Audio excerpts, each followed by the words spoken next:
বন্ধুরা দেখতে পাচ্ছেন আমাদের সাতক্ষীরা জেলার মাছ, বিশাল বড় বড় রুই মাছ। একটি রুই মাছের ওজন 1 থেকে 1.5 কিলো। আমাদের আশাশুনিতে এই মৎস্য সেট অবস্থিত। 1 কিলো মাছের দাম পড়েছে 250 থেকে 260।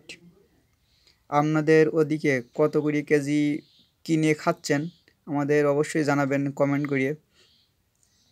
আমরা কিন্তু এই মাছগুলো এখান থেকে কেনাবেচা করতেছি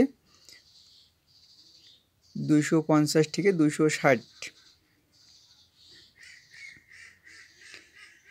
বিশাল বড় বড় মাছগুলো হচ্ছে পুকুরের মাছ।